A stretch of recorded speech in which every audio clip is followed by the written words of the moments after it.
नमस्कार, आप देख रहे हैं 4 PM यूपी और मैं हूं आपके साथ निधि मिश्रा। शुरुआत करेंगे एक तस्वीर के साथ। ये तस्वीर ऐतिहासिक है। ये तस्वीर ऐतिहासिक इसलिए क्योंकि 37 साल बाद भाजपा सरकार ने फिर से उत्तर प्रदेश में वापसी की है। हालांकि अभी जो है उनका कार्यकाल चल रहा था, लेकिन ऐतिहासिक इसलिए कि दूसरी बार सत्ता में आए हैं। 37 साल बाद एक ही पार्टी दोबारा से सत्ता में आई है, ये ऐतिहासिक है। मुख्यमंत्री योगी आदित्यनाथ अपने नाम तमाम रिकॉर्ड दर्ज करते जा रहे हैं, वो भी ऐतिहासिक है। और उसके साथ साथ विधानसभा में आज जो तस्वीर देखने को मिली वो बेहद अद्भुत है। लोकतंत्र की परिभाषा देती हुई ये तस्वीर है कि डेमोक्रेसी है, किस तरह की डेमोक्रेसी है कि जहां पर पक्ष विपक्ष दोनों एक दूसरे से मिल रहे हैं। हालांकि आज शपथ ग्रहण था, तमाम नए नवेले जितने भी विधायक थे सबने अपनी शपथ ली है। शपथ कार्यक्रम 28 तारीख को 29 तारीख को 2 दिन होगा। ऐसे में अखिलेश यादव भी विधानसभा में मौजूद थे और वहां पर उनके साथ साथ उनकी पूरी टीम और उनकी टीम के सामने सत्ता पक्ष के मुख्यमंत्री योगी आदित्यनाथ, उनके साथ साथ उनकी पूरी टीम। ऐसे में तमाम तरीके की तस्वीरें देखने को मिली, तमाम तरीके की सवाल, तमाम तरीके के जवाब। ऐसे में अखिलेश यादव ने जो दृश्य देखने को मिला अखिलेश यादव की तरफ से वो भी अद्भुत था कि वो अभिवादन करते हुए विधानसभा में अपने शपथ ग्रहण करने पहुंचते हैं, अभिवादन करते हैं अपनी टीम के लोगों के साथ भी, अपने चुने हुए विधायकों का भी, और साथ ही साथ जो सामने हैं सत्ता पक्ष में जो भारतीय जनता पार्टी के विधायक हैं उनका भी अभिवादन करते हैं। लेकिन उन सारी तस्वीरों में एक तस्वीर खास ये हो जाती है कि सबको नमस्कार करते हुए, हाथ जोड़ते हुए अभिवादन करते हैं, लेकिन डिप्टी सीएम केशव प्रसाद मौर्य को हाथ मिलाकर कुछ कहते हैं। ये रोचक है। लोगों के मन में अलग अलग तरीके के सवाल होते हैं कि आखिर ऐसा क्या है, ऐसा क्या कुछ हुआ कि उन्होंने जो अभिवादन है केशव प्रसाद मौर्य से हाथ मिलाकर किया। ऐसे में तमाम कयास लगाए जा रहे हैं।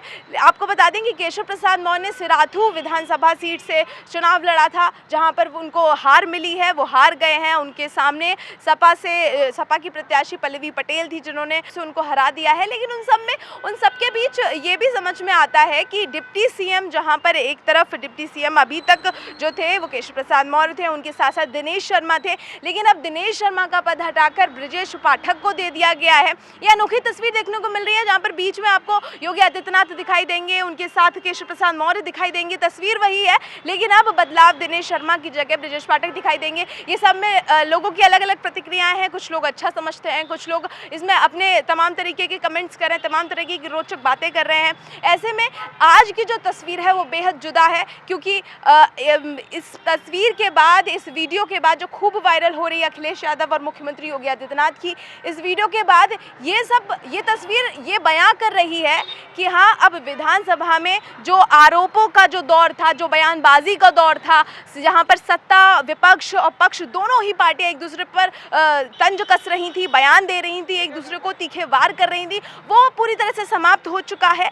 ऐसे में अब जो है नई कड़ी से, नई चीज़ों से जो है सरकार चलेगी। उत्तर प्रदेश में सरकार आपको नई कड़ी से देखने को मिलेगी। हालांकि मुख्यमंत्री योगी आदित्यनाथ वही है, डिप्टी सीएम भी जहां तक वही है, मंत्री जहां तक कि वही है, लेकिन जो विपक्ष में है वो अखिलेश यादव हैं। जी हाँ, अखिलेश यादव ने, आपको बता दें कि सांसद पद से इस्तीफा देकर विधायकी पद को चुना है, क्योंकि उन्होंने आज से स्पष्ट रूप से कह भी दिया मीडिया में आकर कि हम जो है विधानसभा में विपक्ष में बैठ के सकारात्मक तरीके से जो है उत्तर प्रदेश की जनता से सरकार से सवाल पूछेंगे, और ये पूछेंगे जवाबदेही, क्योंकि विपक्ष की एक अनोखी जो है भूमिका होती है उत्तर प्रदेश की सरकार में, और तमाम तरीके की सरकारों में विपक्ष की एक महत्वपूर्ण छवि होती है, एक महत्वपूर्ण भूमिका होती है। वो भूमिका को अखिलेश यादव पूर्ण रूप से तैयार हैं उसको करने के लिए। उन्होंने ये बात स्पष्ट भी कर दी है कि अब तक मैं पक्ष में बैठ रहा था, लेकिन हाँ, अब मैं विपक्ष में बैठ के सरकार से सवाल करूंगा, सरकार से जवाब मांगूंगा,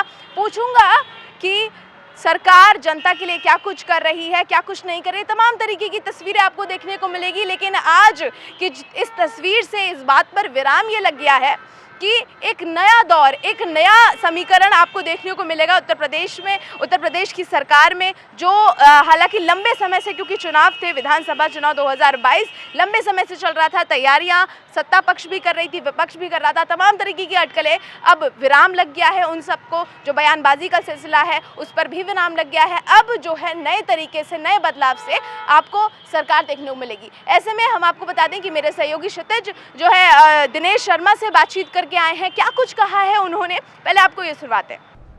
कोई सरकार दोबारा आई है, निश्चित रूप में माननीय प्रधानमंत्री जी, माननीय मुख्यमंत्री जी के डबल इंजन की सरकार ने जो एक अच्छे समन्वय के साथ में काम किया है। जनता ने चुनाव स्वयं लड़ा है।